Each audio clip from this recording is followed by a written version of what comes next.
Numa mansão colossal em um dos bairros mais exclusivos de São Paulo, o ar era cortado pelo choro inconsolável de Miguel, um bebê de apenas 6 meses, que parecia se recusar a conhecer a paz. Há mais de 3 noites, a agonia do pequeno herdeiro da família Oliveira consumia a todos. Nenhuma babá, por mais experiente que fosse, conseguia silenciar sua dor. Nem mesmo o colo de Isabela Novaes, sua mãe, parecia acalmá-lo. Rafael Oliveira, um dos empresários mais poderosos do estado, vivia as madrugadas em desespero, caminhando pelos corredores de mármore frio, enquanto as reuniões mais importantes eram trocadas por gemidos infantis. Já haviam tentado de tudo. 2 enfermeiras particulares, uma doula recomendada por celebridades e até um pediatra particular trazido às pressas de avião de Curitiba. Mas a melodia do choro de Miguel persistia, implacável. Você consegue imaginar o desespero de um pai milionário que não consegue acalmar o próprio filho? Foi então que, num acaso que mais parecia obra do destino, uma figura discreta surgiu. Sofia Tavares, a nova funcionária de 28 anos contratada apenas para cuidar da lavanderia e da limpeza do térreo, ouviu o lamento enquanto limpava a escadaria.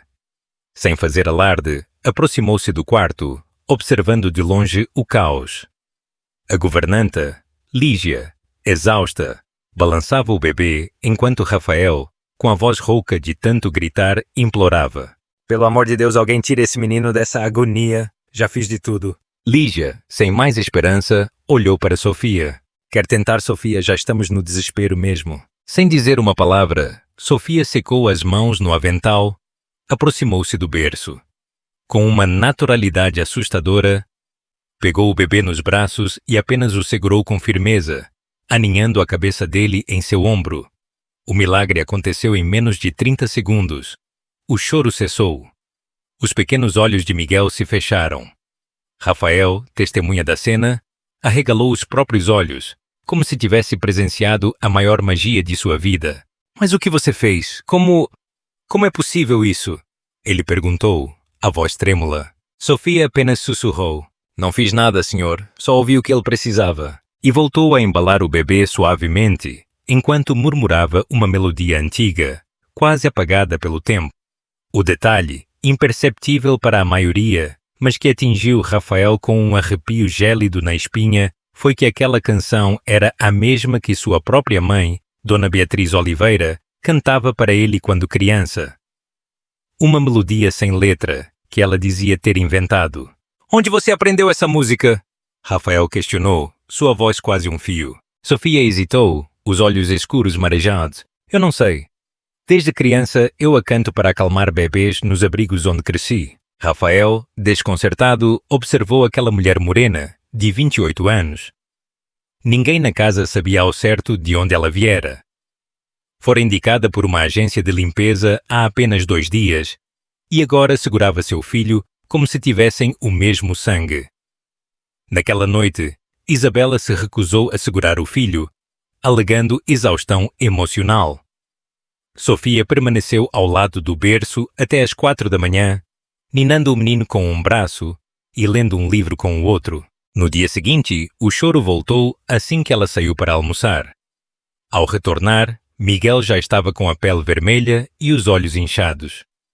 Rafael, vendo a cena, gritou: Alguém traga a Sofia agora e ninguém mais encoste nele até ela chegar. A mansão silenciou. A babá principal pediu demissão. Isabela acusou o marido de dar poder demais à funcionária, mas o pequeno Miguel, no colo da mulher que não deveria estar ali, sorria. Algo dentro de Rafael se quebrou. A sensação de que tudo estava fora do lugar o corroía. Ele mandou investigar a procedência da moça, e a resposta foi mais estranha do que esperava. Não existia nenhum registro válido da contratação de Sofia. Nenhum contrato, nenhuma folha de ponto. A agência que supostamente a enviara havia encerrado as atividades há 6 meses. Rafael a confrontou, o coração aos saltos. Você pode me dizer quem te trouxe aqui? Sofia apenas respondeu. Eu vim porque sabia que seria útil. Só isso. Isabela surtou. Chamou um advogado. Queria demitir Sofia imediatamente. Mas o bebê gritava toda vez que era afastado dela. Até que, por puro desespero, Rafael fez algo impensável. Transferiu a guarda temporária da criança para Sofia. Só até ele estabilizar, não quero que meu filho enlouqueça. Isabela saiu da casa. Ligou para o pai, um político poderoso, que exigiu que Rafael revertesse a decisão imediatamente. Mas o empresário estava abalado. E havia algo mais. No quarto dia, ao procurar Sofia, Rafael a encontrou sentada no chão da biblioteca da casa, com Miguel dormindo em seu colo e um álbum antigo aberto ao lado. Aquele álbum estava trancado a 7 chaves. Onde você conseguiu isso? Ele perguntou, a voz embargada. Estava embaixo do assoalho do quarto da senhora Isabela. Talvez a madeira tenha soltado. Ele se aproximou e viu a foto. Uma imagem antiga, de 1995, mostrava sua mãe segurando um bebê recém-nascido com uma jovem ao lado. Quem é essa moça aqui? Minha mãe, respondeu Sofia. E esse bebê? Sou eu. Rafael gelou. Sua mãe, Dona Beatriz, falecida há mais de 20 anos, havia passado os últimos meses de vida visitando um abrigo para meninas afastado da capital. Agora, ele se lembrava. Ela dizia que aquela menina de voz doce merecia ter futuro. A voz, a mesma da canção. Você é a filha da mulher que minha mãe ajudava. Sou a filha da mulher que sua mãe prometeu adotar, mas morreu antes. Rafael sentiu o chão sumir. Não conseguia dizer nada. Sofia continuou. Ela deixou cartas, bilhetes e me ensinou a canção. Eu nunca esqueci. Rafael sentou-se no chão, sem forças. Seu filho havia se apegado instintivamente à única mulher na casa que carregava fragmentos da única pessoa que lhe deu segurança na infância. Era coincidência demais. Era destino demais. E quando pensava que já havia visto tudo, ouviu um grito vindo da entrada da casa. Alguém ligue para a polícia! Ela sequestrou meu neto! Era a voz do pai de Isabela, acompanhado de 2 seguranças particulares armados. Rafael se levantou com o coração na garganta, olhou para Sofia e viu que ela não demonstrava medo algum. Apenas segurava Miguel com firmeza, como quem já sabia que esse momento viria. Rafael correu em direção à porta, mas quando abriu, viu os seguranças apontando para a sala e o pai de Isabela dizendo: Essa mulher não sai daqui com essa criança. Ou você tira ela, ou eu tiro. O som da ameaça ainda ecoava pela sala quando Rafael fechou a porta da frente com força e encarou o sogro com um olhar que ninguém ali tinha visto antes. Você não vai tocar nela nem no meu filho. O sogro, surpreso, tentou manter a postura. Essa mulher invadiu a sua casa, fingiu ser funcionária e agora está usando esse bebê para se manter aqui. Isso é sequestro, Rafael. Se você não fizer nada, eu mesmo chamo a polícia. Sofia permanecia sentada no chão com Miguel dormindo em seu colo, como se o caos ao redor não a atingisse. Ela não dizia uma palavra. Rafael hesitou por um segundo. Depois respondeu: Pode chamar. E vamos ver quem vai ser preso depois que os seguranças mostrarem a gravação da entrada dela com o crachá entregue por um dos seus homens. Porque a agência que indicou ela estava no nome de um laranja ligado ao seu gabinete. O sogro arregalou os olhos. Você está me acusando de plantar gente dentro da sua própria casa? Estou dizendo que alguém tentou sabotar meu lar. E você apareceu rápido demais quando soube que ela estava com meu filho. Rápido até demais para alguém que nem visitava o neto há semanas. O silêncio foi imediato. Isabela apareceu no alto da escada, descompensada, ouvindo tudo. Pai, é verdade. O sogro desviou o olhar. Claro que não. Esse homem está descontrolado. Está deixando uma mulher sem histórico manipulá-lo. Mas Isabela não respondeu. Fixou os olhos em Sofia. Depois em Miguel. Depois em Rafael. E pela primeira vez pareceu se perguntar por que o filho havia se apegado tanto àquela mulher. Desceu lentamente os degraus, pisando descalça no piso gelado de mármore. Sentou no sofá com as mãos trêmulas. Eu fui uma péssima mãe nos últimos dias. Eu não aguentava o choro. Não suportava a pressão. Eu me escondi. Rafael sentou-se ao lado dela. A gente não estava preparado para isso. Mas Miguel escolheu com quem queria estar. E não foi à toa. Sofia se levantou com o bebê ainda dormindo. Eu posso ir embora se quiserem, mas o menino vai sentir, ele sabe quem eu sou, mesmo sem entender. Isabela olhou para a criança e viu o rosto calmo, sereno, completamente diferente do desespero dos últimos dias. Você é filha daquela mulher que minha sogra visitava no abrigo, não é? Sofia assentiu. Aquela senhora dizia que um dia voltaria. Mas não voltou. Eu entendi que ela morreu, mas quando descobri que ela tinha família, resolvi procurar. Isabela respirou fundo. E agora você quer o quê? Nada. Eu só queria ver quem ela deixou para trás. E quando vi esse bebê e senti o jeito que ele chorava, eu soube que ele precisava da mesma canção que um dia me salvou. Rafael levantou. Sofia, você não vai a lugar nenhum. Esse menino confia em você. E eu também. E se for preciso, eu coloco seu nome no registro de funcionários efetivos da casa agora. Com todos os direitos. Com histórico, com segurança. O sogro riu em deboche. Você está maluco? Vai entregar sua casa para uma mulher que apareceu do nada? Vai dar poder para alguém que ninguém conhece? Rafael se aproximou. Talvez seja justamente por isso. Porque ninguém conhecia ela. Porque a gente sempre confiou demais em sobrenome e de menos em presença. Nesse instante, Miguel começou a acordar no colo de Sofia. Abriu os olhos devagar, olhou para o pai. Depois para a mãe. Depois se agarrou ainda mais no ombro da mulher que o segurava. Era como se estivesse dizendo com o corpo o que não conseguia com palavras. Ele não quer que ela vá embora, disse Isabela surpresa. O sogro balançou a cabeça, virou as costas e saiu da casa furioso, batendo à porta. Rafael se virou para a governanta, Lígia. Coloca o nome dela no sistema. Nível máximo de acesso. A partir de hoje, ela não é só empregada. É cuidadora oficial. E virando-se para Sofia, você vai cuidar dele, mas eu quero saber quem é você. O que aconteceu nesses anos todos? O que te trouxe até aqui? Eu preciso entender. Sofia o olhou nos olhos. Tem coisas que nem eu entendo, Sr. Rafael. Mas tudo começou com uma promessa feita pela sua mãe. E se o senhor quiser mesmo saber, vou contar. Mas não agora. Por quê? Porque tem alguém lá fora que não vai parar até me tirar daqui. Rafael franziu a testa. Você está falando do meu sogro? Não. Estou falando de quem realmente colocou meu nome naquela agência. Ele só foi o rosto. Mas quem deu a ordem está acima dele. E se eu continuar aqui, vou ter que te envolver nisso também. Isabela levantou-se. Você está dizendo que nossa casa foi infiltrada por alguém que quer nosso filho? Não só o filho.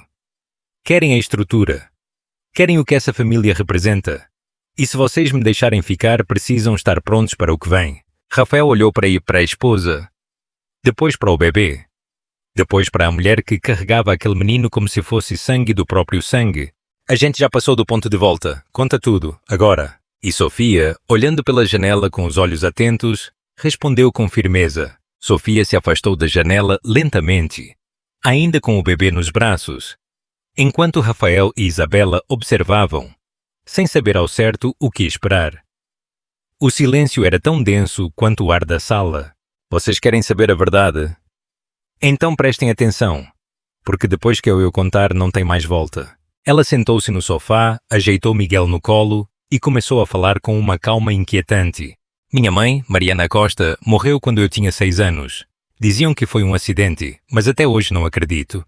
Ela trabalhava como empregada num hospital de elite e, uma semana antes de morrer, começou a falar que tinha descoberto coisas estranhas sobre doações ilegais, bebês trocados e nomes que ela reconhecia das manchetes de jornal. Quando ela caiu da escada de serviço e disseram que foi suicídio, eu já sabia que tinha gente poderosa envolvida. Fui parar num abrigo longe de tudo e foi lá que conheci sua mãe, Sr. Rafael.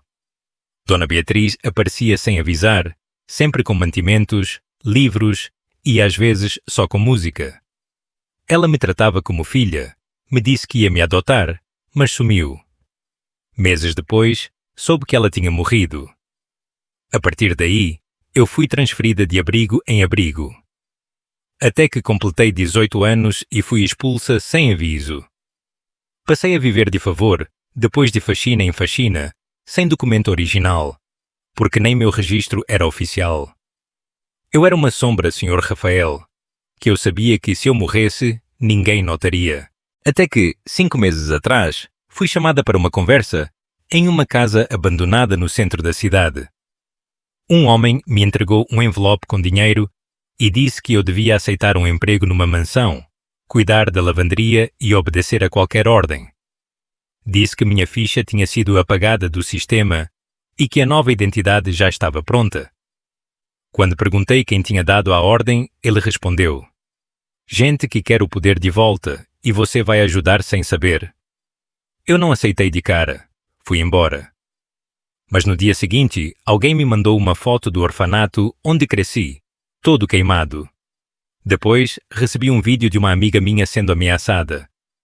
Então eu entendi que ou eu aceitava, ou mais gente inocente ia pagar. Quando cheguei aqui, achei que era mais uma casa de gente fria. Mas quando vi o seu filho, ainda no berço, me olhando com medo e tremendo sem ninguém saber porquê, percebi que ele era como eu fui, sem voz, sem amparo. E aí eu quebrei o plano. Resolvi protegê-lo em vez de seguir ordens. Por isso me odeiam agora. Porque eu desobedeci quem queria usar essa casa para mostrar poder. Rafael caminhou até à porta, trancou com a chave e voltou com o rosto fechado. Você está me dizendo que existe um grupo usando funcionários terceirizados para infiltrar mansões, empresas, casas de alto escalão? Sim, e nem sempre é para roubar. Às vezes é só para observar, controlar, fazer chantagem depois. Isabela sentou-se desnorteada. Meu pai já fez parte disso? Não sei. Mas ele aparece nos papéis que estavam dentro do envelope que me deram. Sofia retirou do bolso uma folha plastificada e entregou a Rafael. Era um contrato de doação, no nome de uma empresa que nunca ouviram falar, ligando o sogro a repasses em paraísos fiscais e nomes de políticos investigados. Esses papéis estavam guardados num fundo falso do orfanato. Eu os escondi quando soube que iam me caçar. Por isso entrei nessa casa. Eu queria devolver isso para o filho da mulher que me prometeu um lar. Rafael passou a mão no rosto. Eu achava que meu maior problema era um bebê que não dormia. Agora você me diz que minha casa foi alvo de infiltração? Meu sogro está ligado à lavagem de dinheiro e a única pessoa confiável é a mulher que ninguém aqui conhecia até ontem? É isso. Do lado de fora, 2 carros pretos pararam no portão. Isabela olhou pela câmara e disse: "Não é polícia, é segurança privada." Rafael olhou para Sofia. "Eles sabem que você contou." "Sabem. E se pegarem você?" "Eles vão atrás do bebê." Porque o que está em jogo aqui não é só dinheiro. É o sobrenome Oliveira. É o futuro dessa criança como herdeiro do que eles perderam. Querem ele em outro lugar, sob outra influência. E se não puderem ter isso, vão tentar destruir tudo o que restar. Rafael olhou para ver a esposa. Isabela, em silêncio, pegou o celular e começou a gravar. Nome, datas, tudo. Fala, Sofia, você vai contar agora e eu vou salvar isso nos servidores internacionais da minha família. Se eles vierem atrás, eu vou ter com o que responder. Sofia assentiu. Começou em 1998 com um grupo que se chamava Fraternidade Azul, e antes que ela continuasse, ouviram um barulho na parte de trás da casa. Um dos vidros da cozinha estilhaçou. Rafael se levantou, foi até o cofre, pegou a arma que herdara do pai e disse: "Agora não é mais sobre o bebê. É sobre tudo o que tentaram esconder por trás de um choro que ninguém quis ouvir." Os vidros da cozinha ainda estalavam no chão, quando Rafael fechou todas as cortinas da casa, trancou as portas e pediu para Sofia subir com o bebê até o quarto mais protegido, que era revestido de madeira maciça e ficava no centro da mansão, sem janelas externas. Isabela subiu junto, segurando o notebook com as gravações que haviam acabado de fazer. Rafael abriu o cofre novamente, mas desta vez não pegou só a arma herdada do pai. Retirou também um envelope lacrado que nunca havia aberto. Estava ali desde o falecimento de sua mãe. Na frente, escrito à mão, lia-se: "Para quando você for pai." O coração acelerou. Rasgou o lacre. Dentro, 3 folhas dobradas. Era uma carta escrita por sua mãe, Dona Beatriz, 2 meses antes de morrer.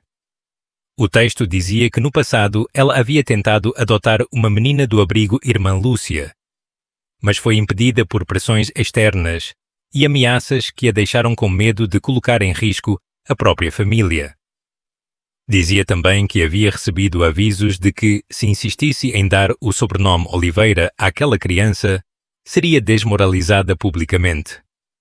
A mãe desistiu da adoção, mas continuou visitando a menina em segredo, levando roupas, livros e uma única música, criada por ela, como forma de manter o vínculo. A música. A mesma que Sofia cantava. Rafael sentiu a garganta fechar. O nome da criança mencionado na carta era exatamente o mesmo da mulher que agora cuidava do seu filho. A carta terminava dizendo: se um dia você encontrar essa menina já adulta e ela estiver ao seu lado, não a expulse. Ela é a única ponte entre o que eu fui e o que você ainda pode ser. Rafael olhou para a folha como se ela queimasse em suas mãos. Um grito veio do andar de cima. Tem alguém no jardim lateral! Era Isabela espiando pelas câmeras internas. Rafael subiu correndo. Viu 3 homens encapuzados circulando os fundos da mansão, portando lanternas e um objeto que parecia uma alavanca de pressão. Chama a polícia agora! Gritou. Mas o celular de Isabela já estava sem sinal. A internet havia caído minutos antes. Eles cortaram tudo, disse Sofia. Isso é ataque coordenado. Rafael voltou ao escritório, ativou manualmente o botão de pânico ligado ao sistema de alarme, mas nada aconteceu. O sistema não respondeu. Eles desativaram por dentro. Tem alguém na casa. Isabela arregalou os olhos.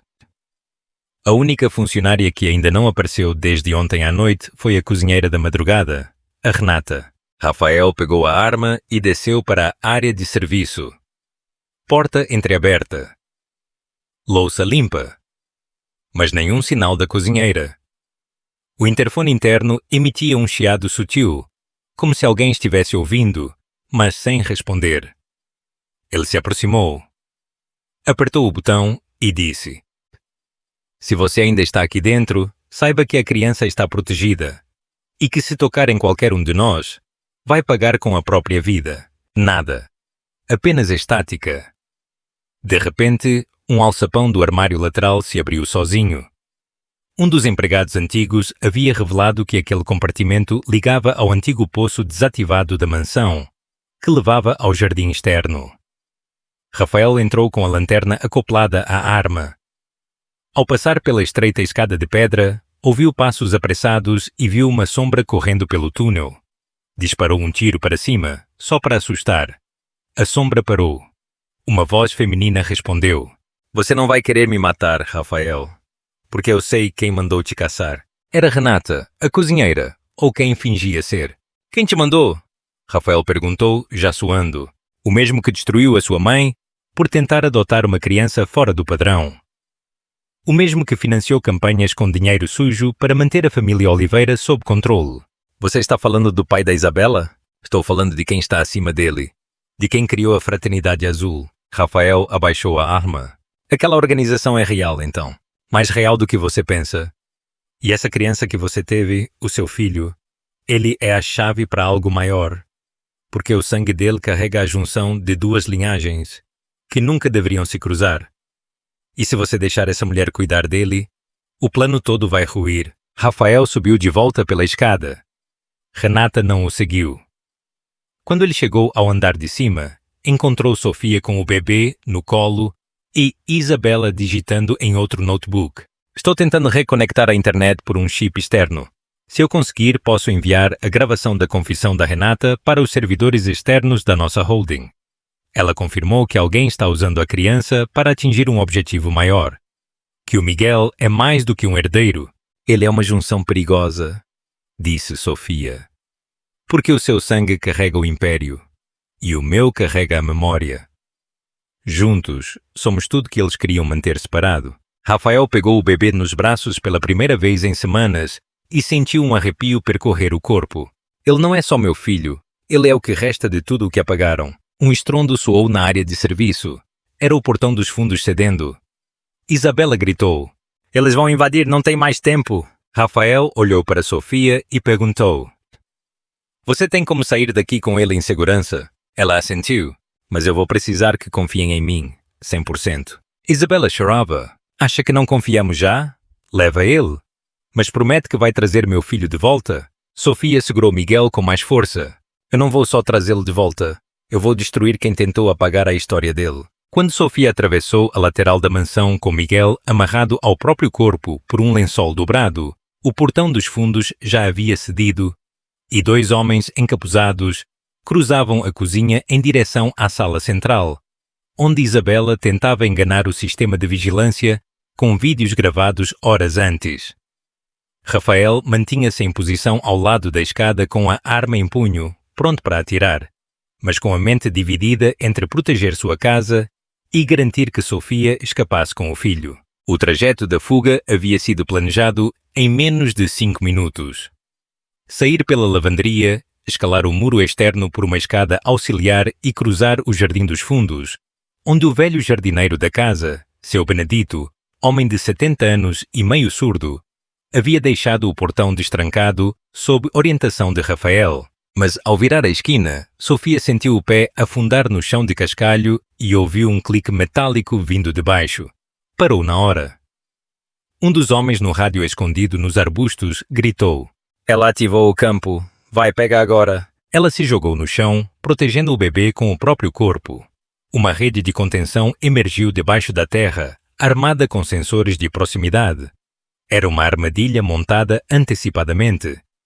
Sofia se enroscou na malha metálica, mas antes que conseguissem alcançá-la, seu Benedito apareceu com um facão e gritou: Sai da minha horta, bandido miserável! Os homens hesitaram, surpresos com a reação do velho. Ele girou o facão no ar, acertou a rede e cortou uma das cordas principais. Sofia se libertou e correu com o bebê no colo, enquanto Rafael gritava pela janela: Vai direto para o bunker da antiga administração, código 1127. Ela sabia onde era. Na planta baixa da mansão havia uma entrada subterrânea trancada com fechadura biométrica, que só Rafael usava, mas ele havia incluído a digital de Sofia no sistema horas antes. Ao passar a mão no leitor, a porta se abriu e ela desceu 16 degraus de concreto até uma câmara protegida por 2 portas reforçadas. Lá dentro, caixas com documentos, 3 notebooks lacrados, maletas com discos rígidos antigos e pastas com o brasão da família Oliveira. Sofia colocou Miguel sobre um colchonete e iniciou a transferência dos arquivos da gravação de Renata para os servidores da Fundação Santo Elias, uma ONG ligada a ex-funcionários do Império Oliveira, que haviam sido afastados após denúncias internas. Isabela havia dado acesso a esses contatos de forma sigilosa, sabendo que só assim poderiam garantir que as informações saíssem da casa. Enquanto isso, Rafael barrava os homens que invadiam a sala com tiros de advertência, forçando-os a recuar. Um deles gritou: Você está fazendo isso por causa de uma mulher que nem devia estar aqui. Rafael respondeu: Ela tem mais direito nesta casa do que vocês terão na vida. Os invasores recuaram, mas deixaram um aparelho ativado no canto da sala, um dispositivo bloqueador de sinal que impedia qualquer transmissão de dados. Lá no subsolo, Sofia viu a conexão cair. Eles cortaram tudo. Tentou reativar via roteador secundário. Nada. Olhou para o bebê que dormia em paz, apesar do caos ao redor, e disse: Você vai crescer sabendo a verdade. Nem que eu queime tudo para isso. Voltou ao painel, inseriu o modo offline seguro e iniciou a cópia física dos arquivos para 2 HDs externos.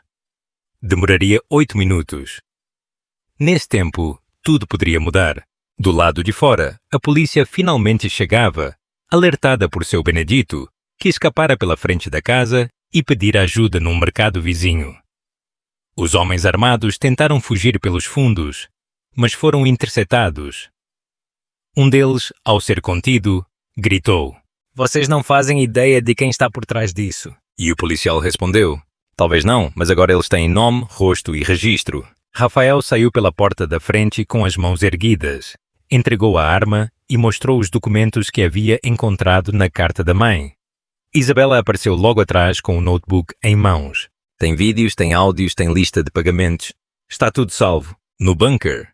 Sofia finalizava a cópia dos arquivos quando percebeu que uma luz vermelha piscava no canto da sala. Um sensor de movimento oculto havia sido ativado. Tem mais alguém aqui embaixo, ela murmurou. Pegou Miguel nos braços e se encostou na parede. Escutou uma respiração próxima, voz masculina, rouca.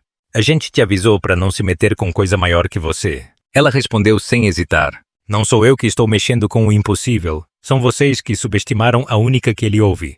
E antes que ele reagisse, pressionou o botão de alarme interno do bunker, ativando o fechamento de emergência. A porta de aço desceu, trancando o invasor do lado de fora e selando ela e o bebê com os arquivos. Pela câmera, Isabela acompanhava tudo. Ela está segura. Eles não têm mais como entrar. Rafael voltou-se para o delegado. Agora vocês precisam ouvir o que ela tem a dizer, e rápido. No subsolo da mansão, trancada com Miguel nos braços e 2 HDs contendo informações capazes de derrubar uma rede de empresários e políticos influentes, Sofia se mantinha atenta ao menor ruído, com o corpo posicionado entre o bebê e a porta de aço reforçado. A câmara de segurança interna piscava com falhas constantes, mas ainda gravava.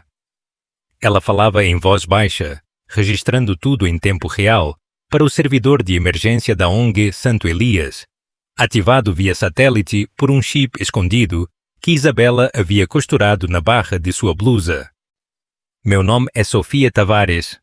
Sou filha de Mariana Costa, morta em 1998 após denunciar movimentações suspeitas no Hospital Santa Dulce. Cresci no abrigo Irmã Lúcia, onde conheci Dona Beatriz Oliveira, mãe do atual proprietário desta casa.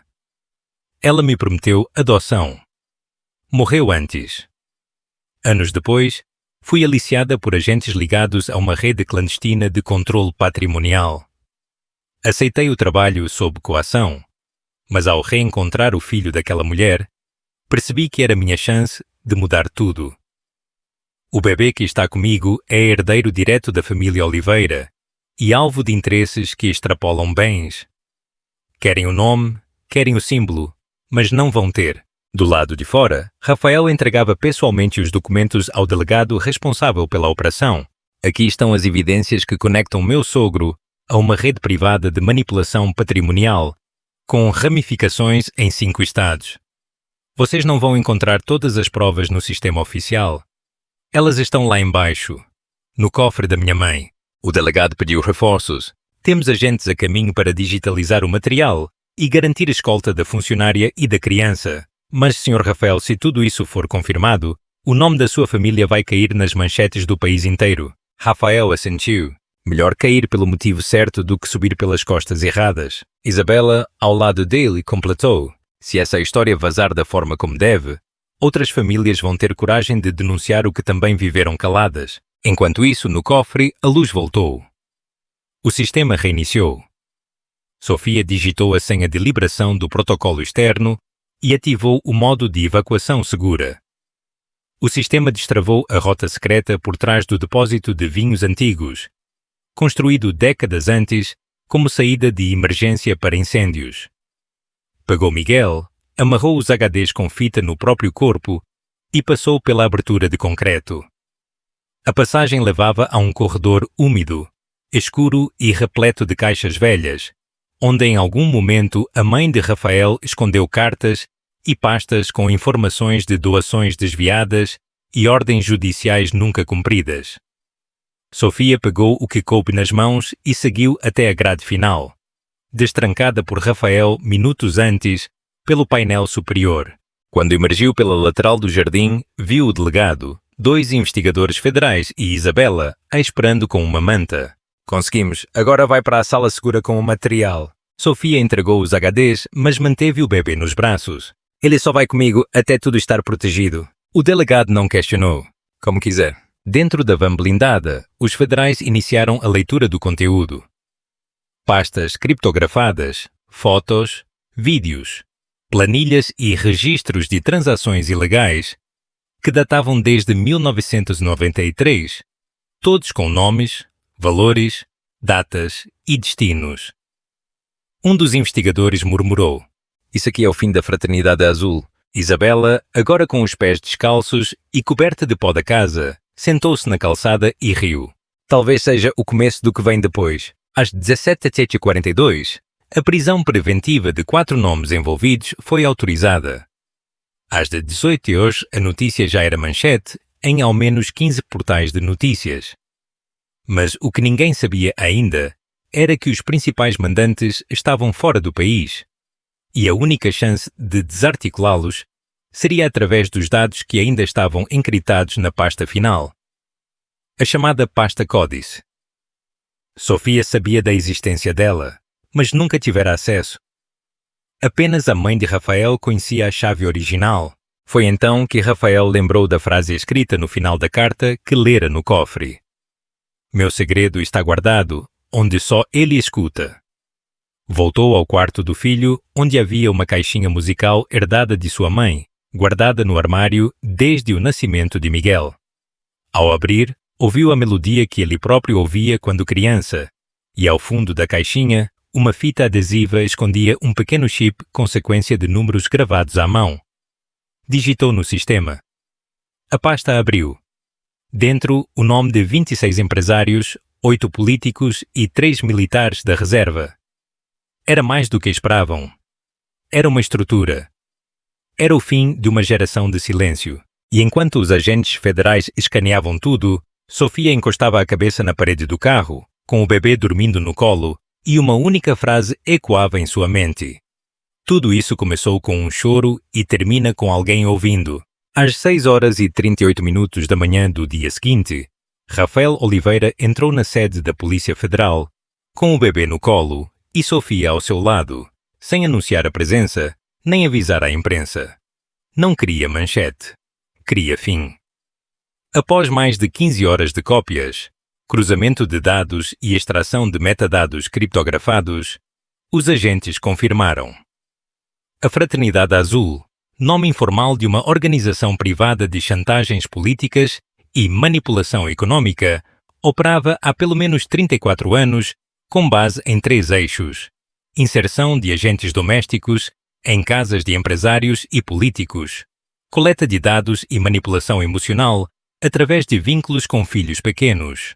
O nome de Miguel Oliveira aparecia como alvo de um plano de longo prazo, visando sua futura imagem pública como herdeiro de uma linhagem influente, mas passível de controle externo. Sofia foi colocada sob proteção federal com escolta discreta e alojamento temporário, mas recusou ir sozinha.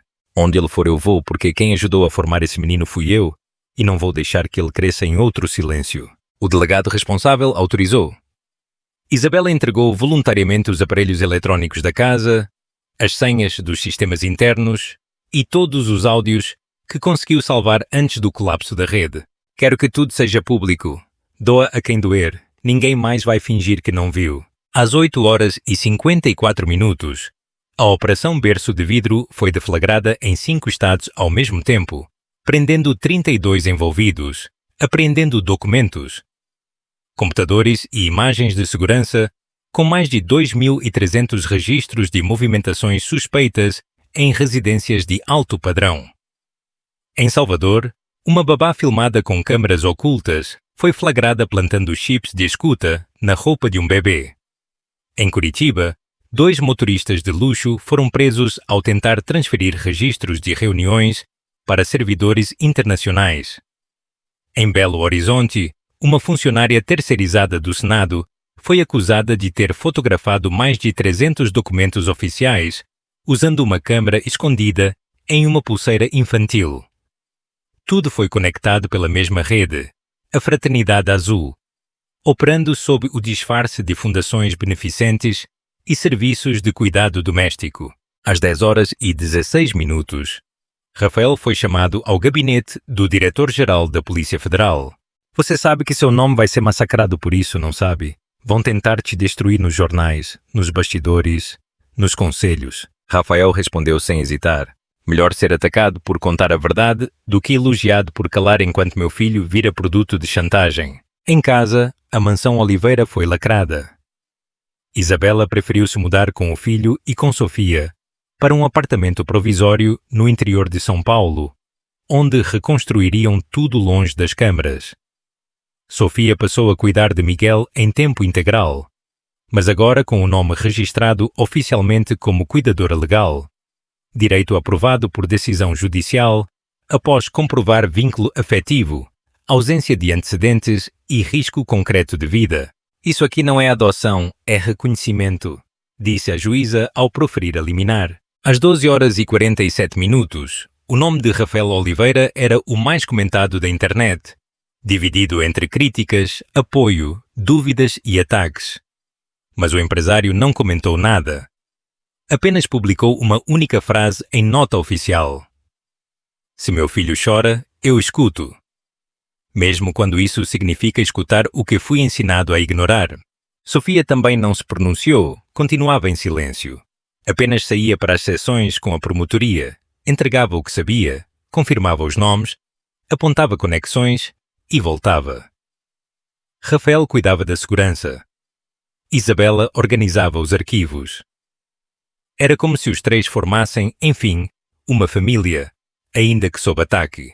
Às 17h32, um dos nomes mencionados nos arquivos, um ex-ministro de Estado, apareceu morto em um sítio isolado.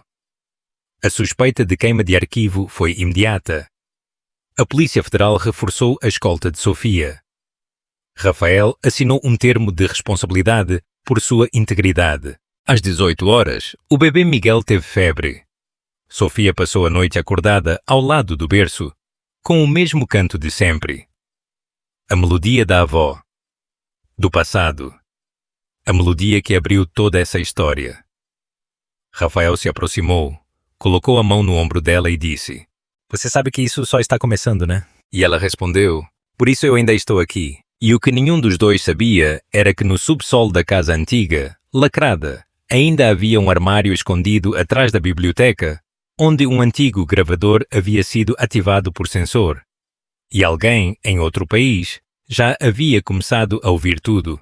Enquanto o bebê dormia num colchão improvisado no pequeno apartamento de interior, a única coisa que impedia a implosão total de uma rede criminosa de décadas era a resistência silenciosa de 3 pessoas que não compartilhavam sangue, mas haviam construído, sob pressão, um elo impossível de romper. Isabela vasculhava caixas de documentos esquecidos da família, cruzando assinaturas de doações antigas com nomes que agora apareciam nos arquivos da Fraternidade Azul. Descobriu que boa parte do patrimônio herdado por Rafael havia sido negociado por procuradores ligados ao sogro. Sem conhecimento de nenhum dos herdeiros, Sofia revisava vídeos de segurança, cruzava horários, comparava com registros de entrada de veículos.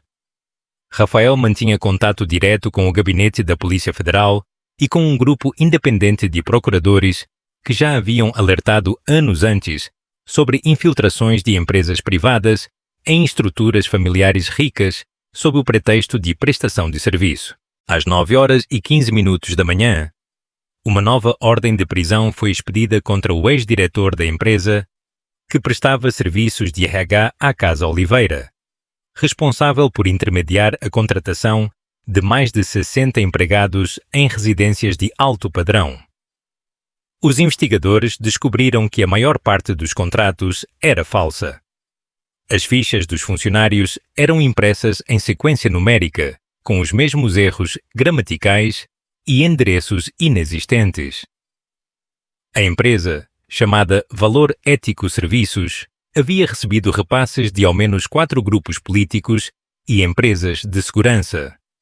Um dos homens presos em Curitiba confessou que o plano original era manter vigilância constante sobre casas de herdeiros ricos, desde o nascimento das crianças, para garantir manipulação futura de imagem pública, influência emocional e possível captura de decisões estratégicas por chantagem. "Você acalma o filho e domina o pai", disse o depoente. Sofia assistia a tudo em silêncio. Sabia que Miguel não era um bebê qualquer. Ele era o centro de uma guerra invisível. A casa que antes fora apenas morada, agora era campo de batalha.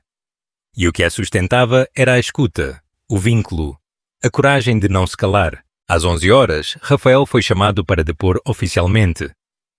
Levou consigo o notebook com o vídeo da conversa entre ele e Renata no alçapão da casa, onde ela admitia agir sob ordens externas.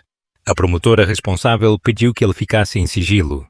"Esse material vai nos ajudar a enquadrar os mandantes como organização criminosa com finalidade de controle institucional", Ao mesmo tempo, Isabela recebeu uma ligação anônima, dizendo que sua mãe, falecida há 7 anos, havia deixado uma carta trancada em um cofre antigo do banco, endereçada à filha. Ao ir até à agência e apresentar os documentos, recebeu uma caixa de madeira com o brasão da família. Dentro, uma carta manuscrita dizia: Minha filha, se você estiver lendo isso, é porque finalmente decidiu escutar. A elite que criamos foi construída sobre acordos que eu nunca pude contestar, mas você pode. Escolha a verdade, mesmo que custe tudo. Não tenha medo da mulher que seu filho vai chamar de mãe. Ela é mais filha nossa do que muita gente com nosso sangue. Isabela chorou em silêncio. Ligou para Sofia. A minha mãe deixou uma carta para mim e nela ela disse que você é família, então agora acabou. Você fica com a gente e não se discute mais isso. Sofia não respondeu, apenas fechou os olhos e abraçou Miguel com força. Às 14h20, Rafael retornou do depoimento e informou: eles vão tentar travar o caso. Os advogados dos réus entraram com recurso de sigilo total. Alegaram que os documentos podem ferir acordos internacionais de segurança. Se isso passar, tudo o que a gente fez vai sumir. Isabela, que lia uma nova ata digital com os nomes ocultos de supostos acionistas fantasma da empresa Valor Ético, respondeu: a única forma de vencer isso é mostrar para o país inteiro. Tudo. Sem filtro. Sofia concordou: se quiserem controlar uma criança, que assistam a criança crescendo diante de todo mundo, e não numa casa vigiada. Foi então que Isabela teve a ideia final. Um documentário. Entregaria todas as imagens, gravações, áudios e documentos a uma equipe de cineastas independentes com histórico de denúncias internacionais. Já conhecia um deles, ex-aluno da Fundação Cultural da Família. A única forma de matar uma rede de silêncio é obrigá-la a falar em voz alta. No mesmo dia, o material começou a ser editado. Rafael cedeu o nome. Sofia cedeu os arquivos. Isabela abriu o acervo. Às 17h55, o documentário ganhou o título Choro Calado, o Brasil que cresce silenciado. A estreia seria em 15 dias, com sessões simultâneas em universidades, sindicatos, cinemas de rua e redes alternativas. No mesmo dia, o nome de Miguel foi incluído oficialmente no registro de tutela conjunta de Isabela e Sofia, com reconhecimento judicial de vínculo afetivo e proteção integral em situação de risco. Às 21h, já no apartamento, Sofia recebeu uma mensagem em um número antigo, um arquivo de áudio. Ao dar play, ouviu a voz da mãe. Uma gravação antiga, resgatada por um dos procuradores. Era a única lembrança real. Ela dizia: Filha, se algum dia alguém te ouvir, canta. Porque se o mundo ouvir sua voz, ninguém mais vai te calar. Sofia apertou o bebê contra o peito e começou a cantar baixinho, sem perceber que Isabela gravava em silêncio com o celular. Essa gravação abriria o documentário. Na semana anterior à estreia do documentário, o país entrou em ebulição. O vazamento parcial dos arquivos apresentados pela equipe de investigação revelou um modelo estruturado de dominação familiar sob o disfarce de assistência doméstica, onde empregados eram aliciados para infiltrar casas influentes e manipular relações afetivas desde o nascimento de crianças herdeiras. O nome de Miguel Oliveira apareceu em segundo lugar na lista de alvos prioritários, acompanhado da observação: criança sensível, alta influência emocional, potencial de conversão de imagem pública. A frase bastou para comover milhões. A hashtag Dasha Deixa Miguel Viver tornou-se trending topic mundial em menos de 4 horas. Rafael recusou entrevistas. Isabela bloqueou todos os acessos de imprensa. Mas Sofia, mesmo sem experiência com nada parecido, gravou um vídeo com um celular antigo e postou num canal comunitário da Zona Norte, dizendo apenas: não é sobre mim, nem sobre o dinheiro. É sobre o direito de um bebê crescer sem ser alvo de gente que nunca olhou ele nos olhos. O vídeo foi assistido por mais de 13 milhões de pessoas em 3 dias. Às 8h da manhã da data da estreia, Rafael reuniu-se com 2 procuradores da República e entregou um dossiê extra. Gravações da própria mãe, Dona Beatriz, feitas entre 1994 e 1996, onde ela mencionava, com nomes e datas, encontros forçados com diretores de bancos, fundações e empresas que prometiam blindagem em troca de controle dos herdeiros. Em uma das gravações, Dona Beatriz dizia: "Eu quero que meu filho cresça livre, nem que eu tenha que sair da história para isso." Os áudios foram autenticados por peritos e anexados ao processo principal, servindo como prova de que a tentativa de controle familiar vinha sendo planejada há pelo menos 3 décadas. Sofia passou a ser tratada como testemunha-chave, com reforço de segurança e direito a depor em sigilo. Rafael e Isabela decidiram que não iriam assistir à estreia do documentário em nenhuma sala VIP. Foram juntos com Sofia até uma escola pública no centro, onde uma sessão aberta acontecia na quadra de esportes. Entraram pelas laterais, sentaram nas cadeiras de plástico e ficaram em silêncio. Quando a imagem da caixinha de música apareceu na tela, com a melodia sendo tocada pela voz de Sofia enquanto Miguel dormia, houve um silêncio tão profundo que ninguém sequer respirava. E quando a frase final do vídeo foi exibida: "Ninguém nasceu para ser vigilância, mas todos nascemos para ser cuidados", a quadra inteira levantou e aplaudiu por mais de 8 minutos. Isabela chorava. Rafael mantinha a mão sobre a perna de Sofia. Miguel, no colo dela, sorria. Na manhã seguinte, a rede que havia sustentado a Fraternidade Azul desde sua origem começou a ruir. 3 ex-ministros entregaram documentos voluntariamente. Um juiz aposentado, que constava nas planilhas do grupo, pediu desculpas públicas e abriu mão do sigilo bancário. 4 famílias que tinham recusado falar agora buscaram contato com os investigadores. E em meio a tudo isso, o que mais surpreendeu foi a decisão de Rafael de transferir oficialmente 52% do controle da Holding Oliveira para uma fundação pública de fomento à escuta infantil, presidida por um conselho formado por ex-cuidadoras, educadoras, mães solo e pessoas como Sofia. "Não quero mais que ninguém herde esse peso sozinho.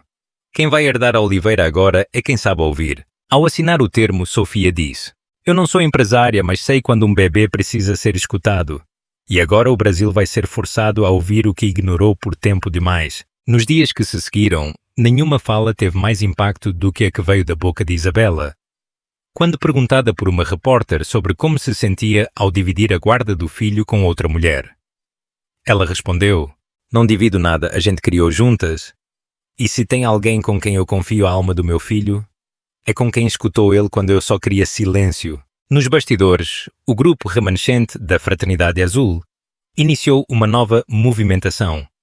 E antes mesmo do 3º dia após a exibição, uma notificação judicial chegou ao apartamento onde a família agora morava.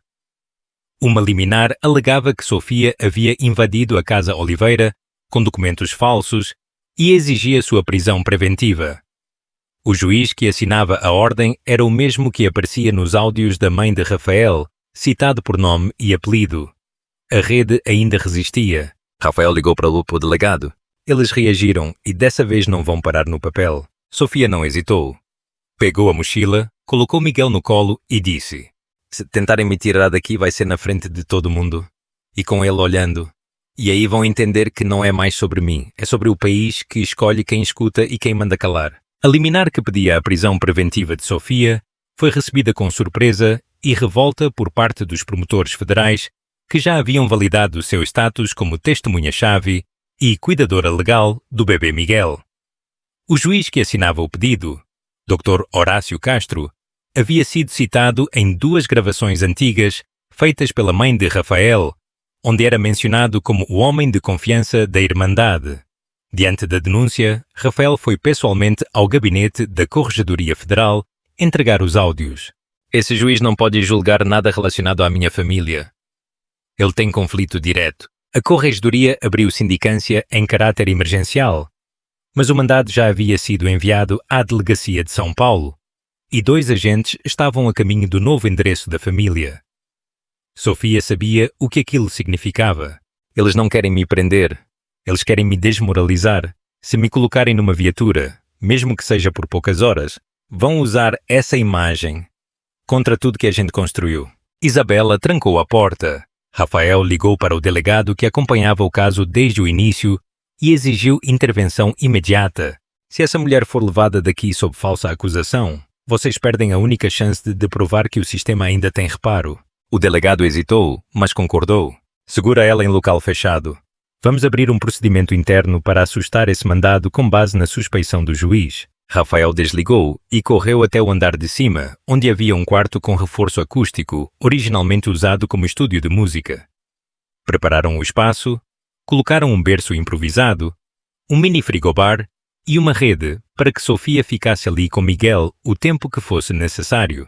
Se tentarem subir aqui, vão ter que passar por mim, disse Isabela. Do lado de fora, 2 homens desceram de um carro prata com uma cópia do mandado em mãos. Foram recebidos por Rafael, que exigiu ver a identificação, gravou tudo em vídeo e disse que a decisão estava sendo contestada por instância superior. Os agentes não forçaram a entrada, mas mantiveram o carro em frente ao prédio. Por dentro, Sofia embalava Miguel nos braços e murmurava: "Você não vai ver sua mãe algemada. Eu juro por tudo." Isabela, sentada ao lado dela, olhava o bebê com um misto de culpa e orgulho.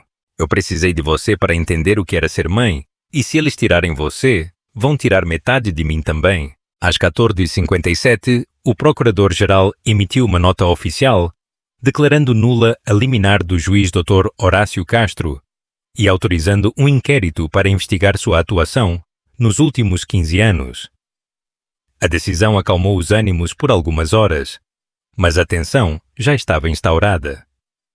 Grupos de extrema-direita começaram a publicar vídeos dizendo que Sofia era uma infiltrada, que manipulava a família Oliveira, que usava o bebê para ganhar poder.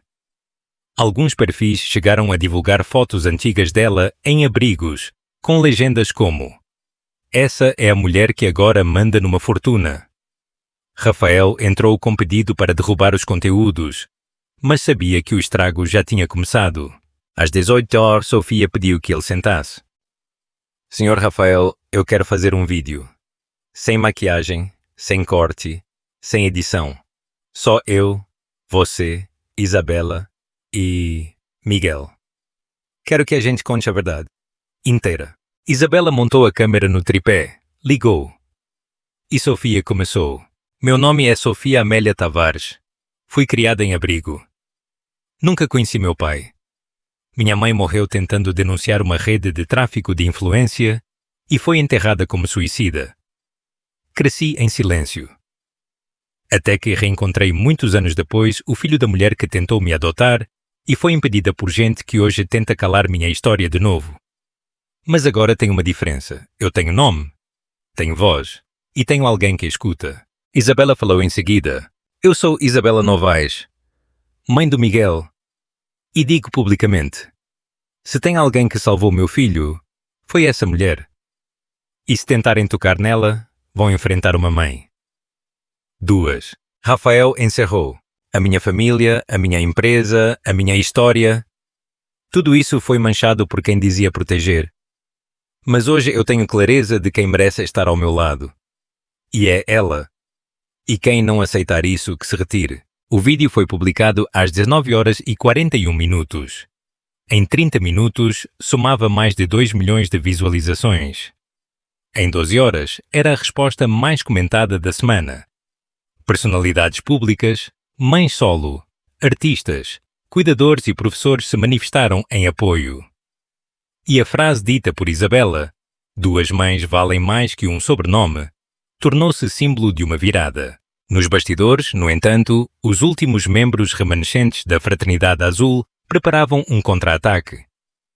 Em outro estado, um ex-diretor de fundação entrava com recurso para anular a validade do documentário Choro Calado, alegando que a imagem do bebê foi usada sem autorização judicial.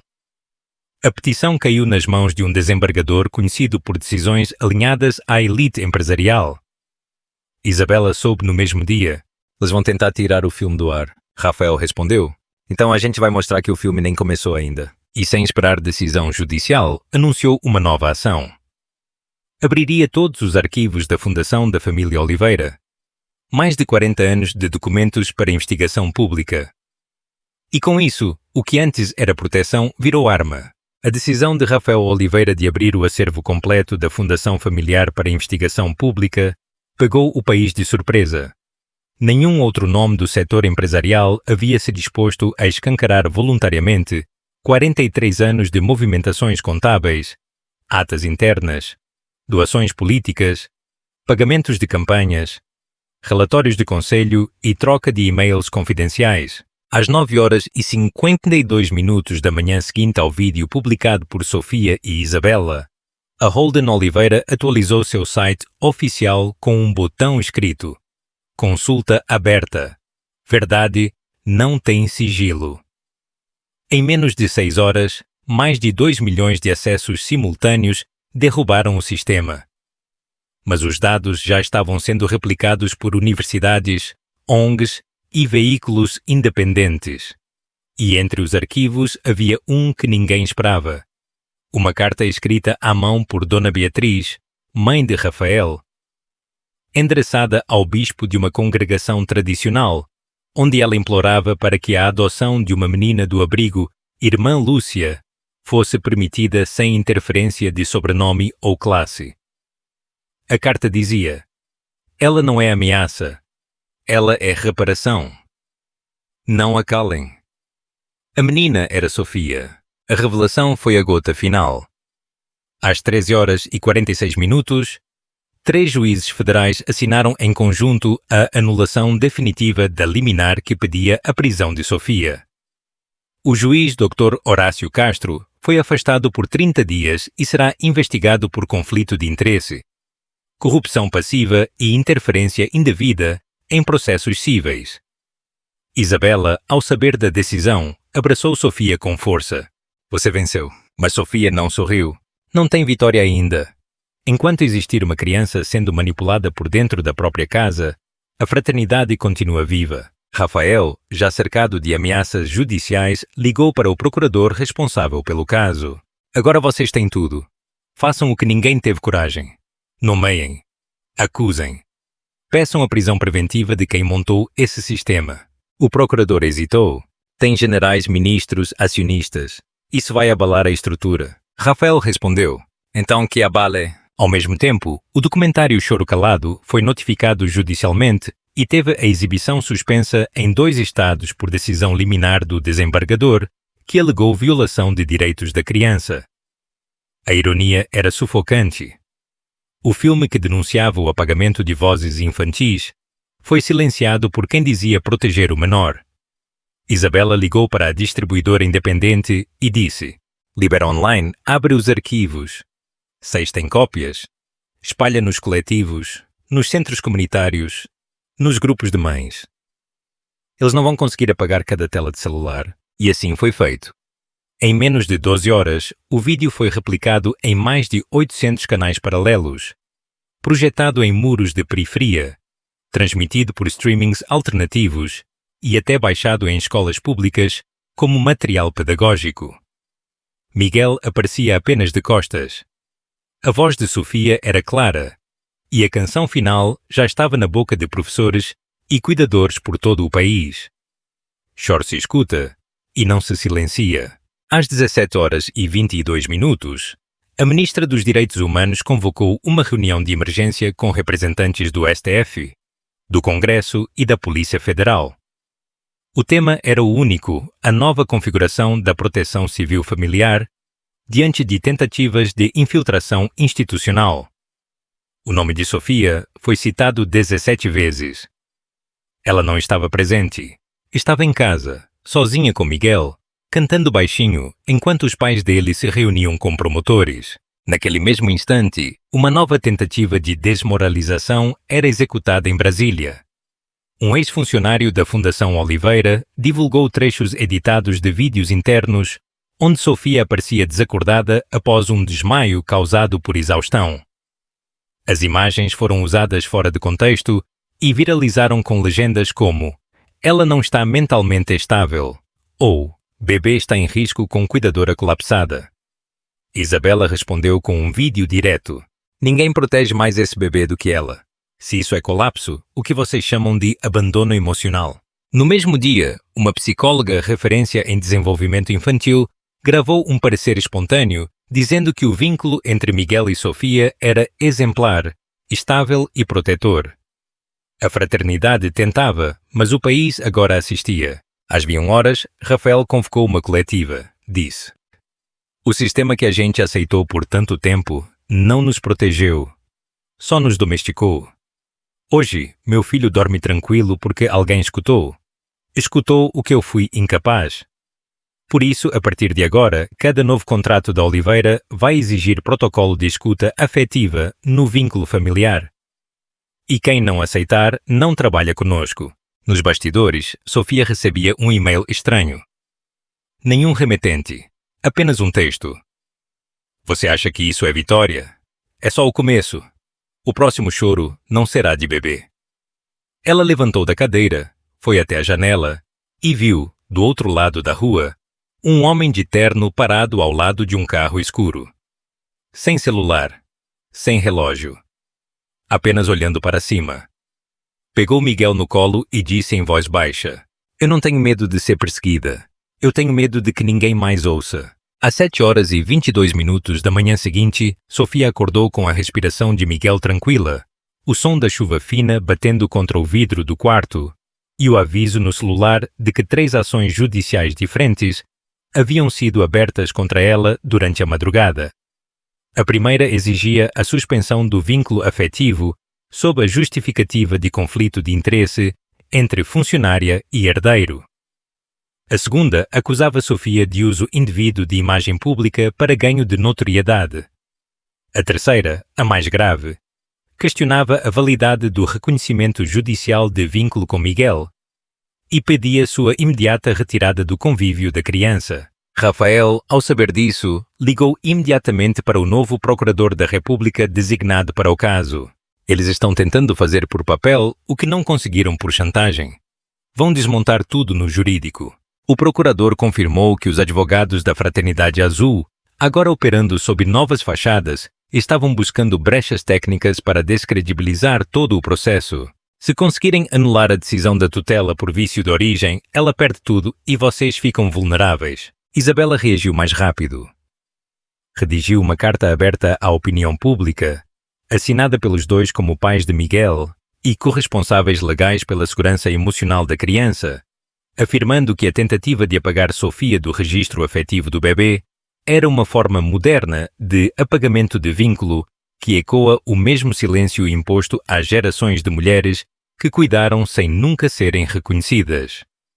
A carta viralizou, mas o impacto maior veio horas depois, quando Sofia foi chamada para depor de forma presencial no Fórum da Capital, às 14h30, sob pena de condução coercitiva. Rafael ofereceu levá-la com escolta. Isabela sugeriu que não fosse. "Você sabe o que querem. Vão te filmar entrando, tentar te quebrar ao vivo." Sofia olhou para Miguel, que mamava em silêncio, e respondeu: "Se eu não for, eles vão dizer que eu me escondi. Se eu for, pelo menos eu mesma conto o que vivi." Vestiu uma calça escura, camisa branca simples, prendeu o cabelo com uma fita e pegou um envelope com os documentos da infância, cartas da mãe, fotos do abrigo, laudos psicológicos do bebê e o parecer técnico que atestava o vínculo afetivo. Entrou no fórum com Rafael e Isabela ao lado. A imprensa cercava o local.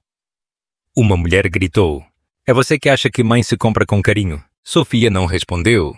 Entrou. Na sala de audiência, o juiz, outro substituto da vara de família, olhou os papéis por 10 minutos em silêncio.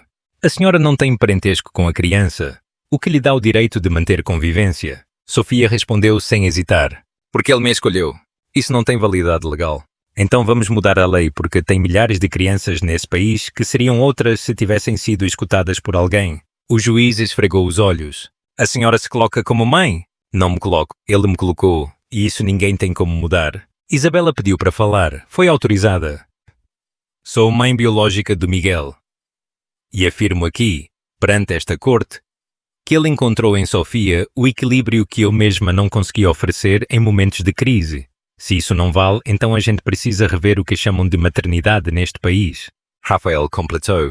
Eu cresci sendo cuidado por 5 mulheres que nunca foram chamadas de mãe.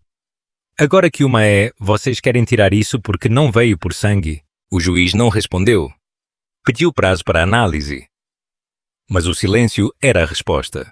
Do lado de fora, a multidão se acumulava.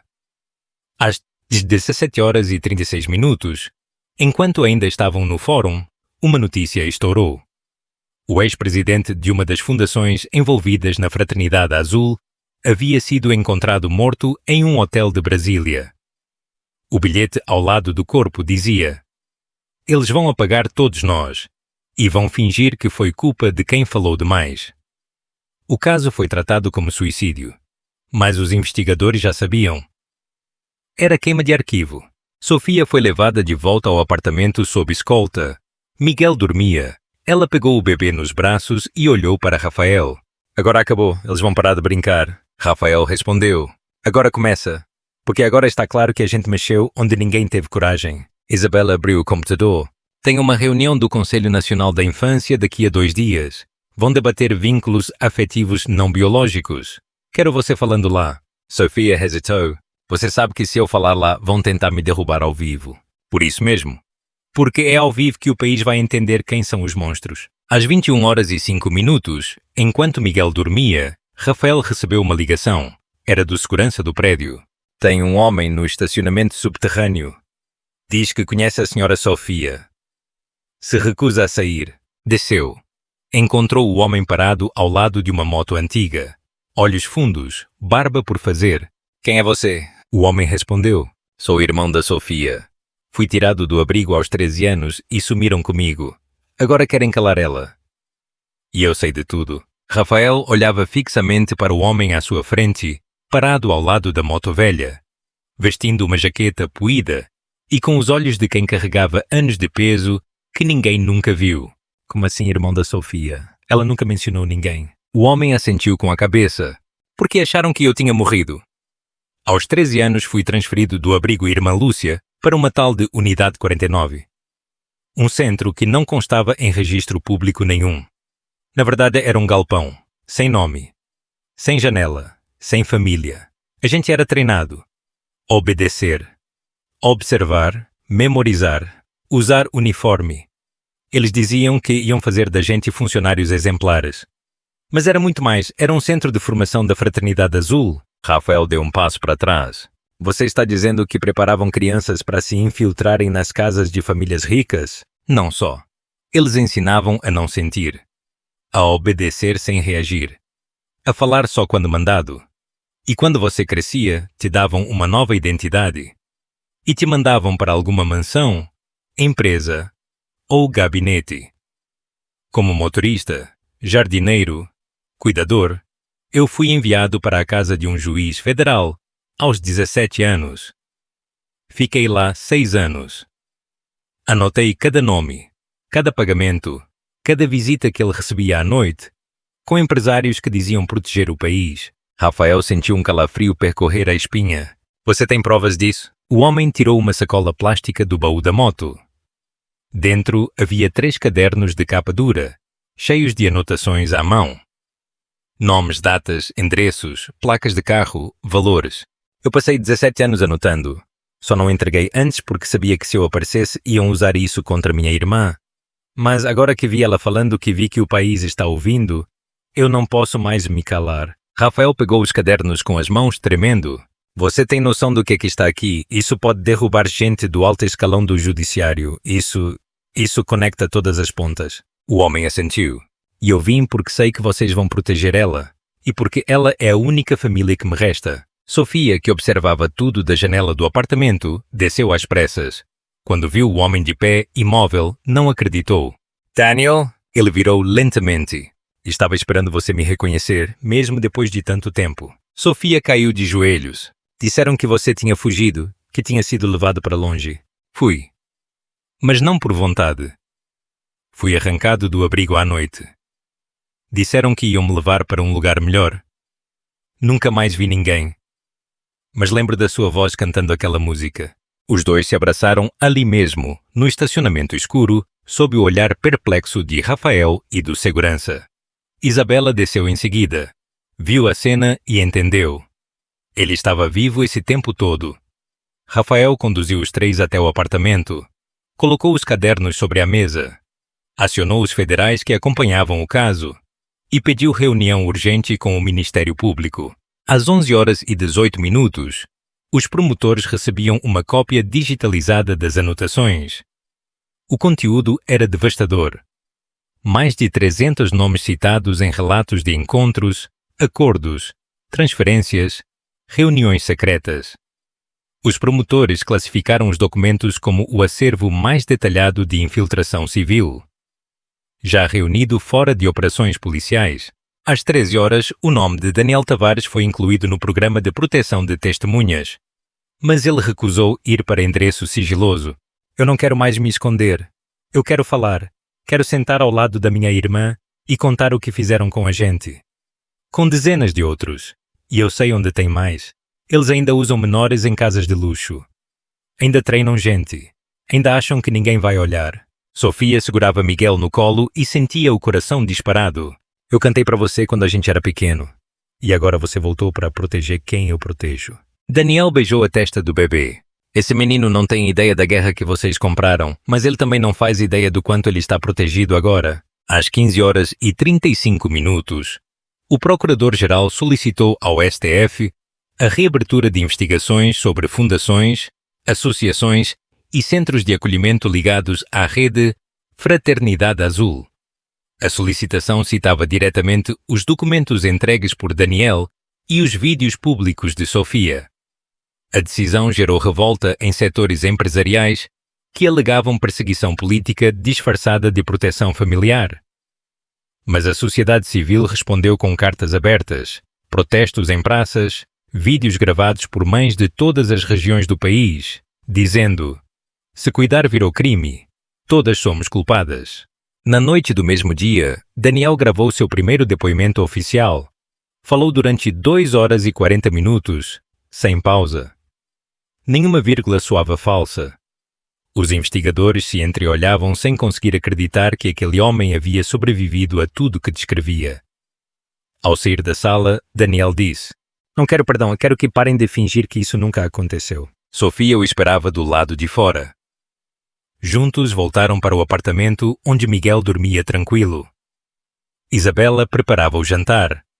Rafael respondia a jornalistas.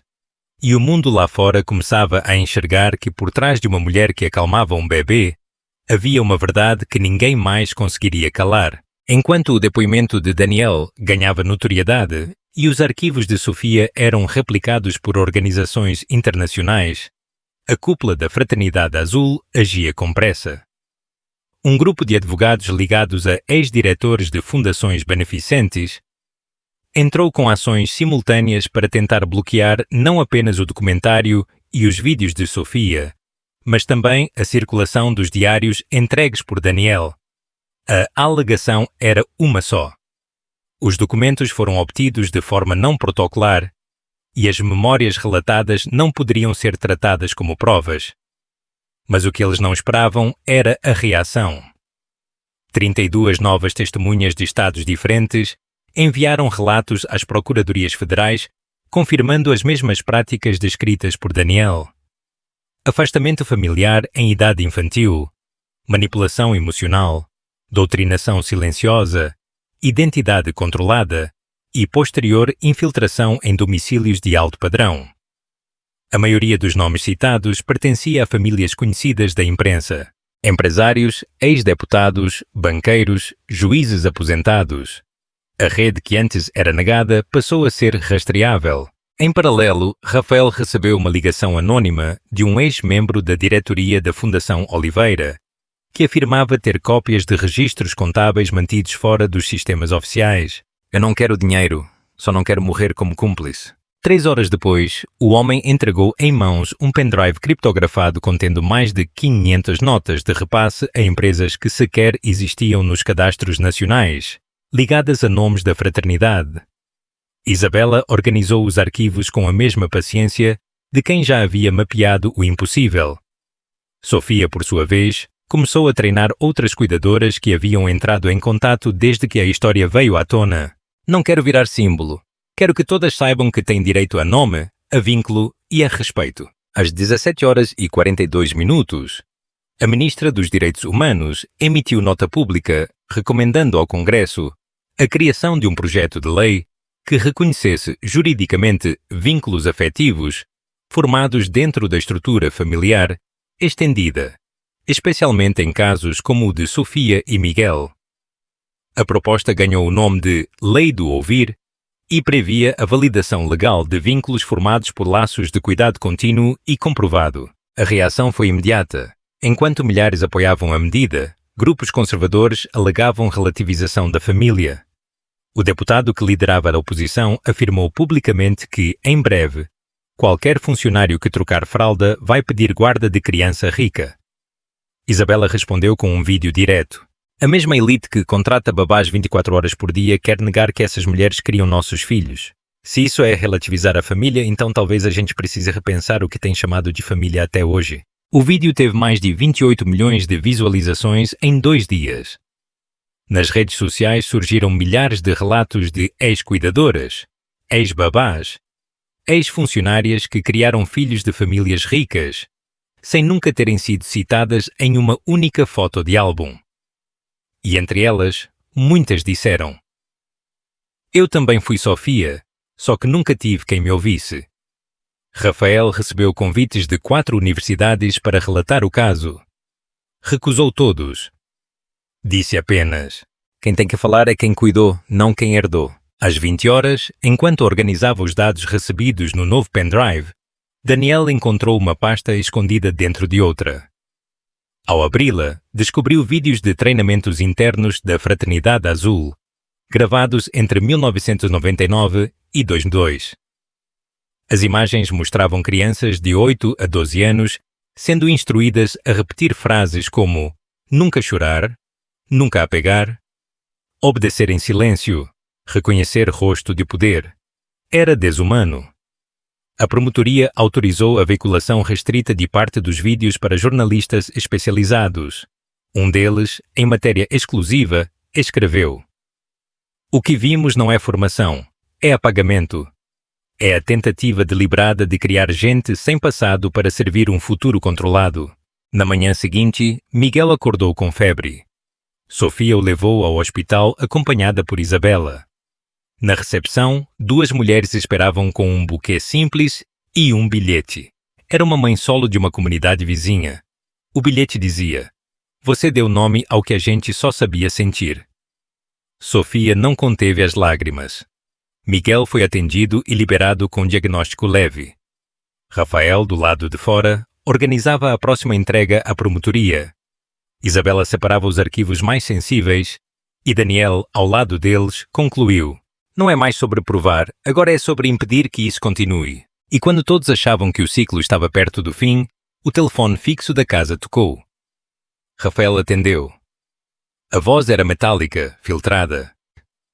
"Vocês abriram uma porta, mas ainda não entenderam o tamanho do que está atrás dela. A criança é só a ponta. O alvo real é quem ousa escutar." Rafael segurava o telefone com força, tentando decifrar a voz artificial que saía do outro lado da linha. "O alvo real é quem ousa escutar." Repetiu mentalmente, com a respiração travada. Sofia, Isabela e Daniel estavam na sala, em silêncio, apenas aguardando sua reação. "Quem está falando?" perguntou. A ligação foi encerrada sem resposta. Isabela se aproximou. "O que era?" "Ameaça e bem clara. Eles estão dizendo que o alvo agora é você, Sofia. Não o bebê, não os documentos, mas quem ousou escutar o choro." Sofia fechou os olhos por alguns segundos.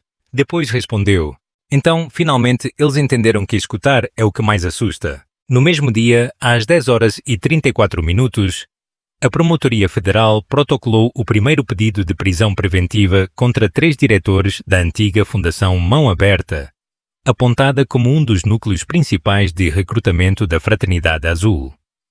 Os nomes vinham sendo citados nos diários de Daniel, nas cartas encontradas por Isabela e nos e-mails criptografados liberados por Rafael. O país assistia a um processo judicial sem precedentes. Famílias tradicionais envolvidas em crimes silenciosos, executados com aparência de filantropia e amor ao próximo. Às 11 horas, um portal de extrema-direita publicou uma matéria dizendo que Sofia era financiada por um grupo internacional para desestabilizar famílias conservadoras. A matéria usava trechos editados de vídeos, frases fora de contexto, fotos antigas dela ainda no abrigo. A resposta veio em menos de 2 horas, com mais de 200 mil comentários em apoio e dezenas de vídeos de mães e pais dizendo: "Eu sou Sofia também e não precisam me pagar para isso." Às 14 horas, Daniel foi chamado a uma nova rodada de depoimentos. Levou consigo uma cópia dos vídeos dos treinamentos infantis da fraternidade e um pendrive adicional com as fichas de admissão da Unidade 49. Ao cruzar os nomes com dados públicos, os procuradores encontraram ao menos 57 desses nomes ligados atualmente a serviços de confiança em mansões, condomínios de luxo e até mesmo escritórios jurídicos de grandes grupos. Era a confirmação de que o esquema nunca havia cessado, apenas evoluído. Às 17 horas, Isabela recebeu uma visita inesperada. Uma mulher, cerca de 100 anos, magra, óculos escuros, dizendo-se ex-funcionária da avó de Rafael. "Eu vim porque sei o que vocês estão enfrentando e porque eu também guardei coisa que ninguém quis ver. Tenho diários da época em que a fraternidade ainda usava outro nome. Chamava-se Fundação Voz Silenciada. Operava desde 1969. Eles só mudaram a fachada, mas nunca mudaram o plano." A mulher entregou uma caixa com 7 cadernos manuscritos e desapareceu sem deixar contato. Isabela trancou os arquivos no cofre e iniciou a digitalização com a ajuda de Daniel. Enquanto isso, Sofia escrevia à mão um relato pessoal destinado ao Conselho Nacional da Infância. Escrevia com calma, letra firme, como quem sabia que cada palavra pesaria no futuro. "Eu não sou mãe biológica, não sou empresária, não sou ativista. Sou alguém que ouviu um choro e decidiu não ignorar. Se isso é ameaça, então estamos ouvindo errado." Às 20 horas, Rafael entrou em contato com uma organização de direitos humanos internacional. A MAO enviou cópias de todo o material, junto com a carta da mãe, os vídeos do bebê e os registros de manipulação judicial. Recebeu resposta poucas horas depois. O caso seria apresentado no Comitê de Urgência da Comissão de Proteção à Infância da ONU. Sofia não comemorou. Apenas respondeu: "Se eles ouvirem, que escutem com o coração, porque se escutarem só com os olhos, vai ser só mais um espetáculo." Na madrugada, alguém invadiu o sistema de câmaras do prédio. As gravações do hall de entrada foram corrompidas. Um bilhete apareceu sob a porta do apartamento. "Vocês foram longe demais, saibam parar." Isabela queria chamar a polícia, mas Sofia recusou. "Não, eles querem que a gente tema, que a gente pare. Se tiver que parar, vai ser por justiça, nunca por medo." Daniel vigiava da janela. Rafael reforçava a segurança. E Miguel dormia. Ao lado do berço, sobre a cômoda, Sofia deixou a carta pronta que entregaria no Congresso no dia seguinte. Ao terminar a última linha, ergueu o olhar e sussurrou: "Você escutou quando ninguém escutou. Agora o país inteiro vai ter que ouvir." No fundo do apartamento, o notebook de Isabela emitia o alerta de que a digitalização dos últimos arquivos havia terminado. O conteúdo do caderno 7 revelava algo ainda mais profundo. Uma planilha com os primeiros nomes de empresários que, ainda nos anos 70, haviam assinado compromisso por escrito com a Fundação Voz Silenciada para manter controle sobre crianças de famílias que consideravam instáveis socialmente. Um dos nomes era o do bisavô de Rafael. Era a confirmação. A história inteira da família Oliveira havia sido costurada com base no controle emocional e na supressão de vínculos reais. Rafael sentou-se na mesa e encarou a página aberta. Não é só que a Sofia não é estranha, é que ela é o que sobrou de verdade no meio disso tudo. E ao dizer isso sem saber, ele abria as primeiras linhas do discurso que seria lido em rede nacional 3 dias depois. Quando o país não teria mais como fingir que não sabia o que era a Fraternidade Azul. Na manhã do terceiro dia, após o bilhete de ameaça deixado na porta, Sofia acordou antes do sol. Pegou Miguel nos braços, abriu a janela do quarto e ficou olhando o céu escuro com tons de azul profundo, enquanto respirava em silêncio. Ela sabia que aquele seria o dia mais importante de sua vida. E talvez o mais perigoso.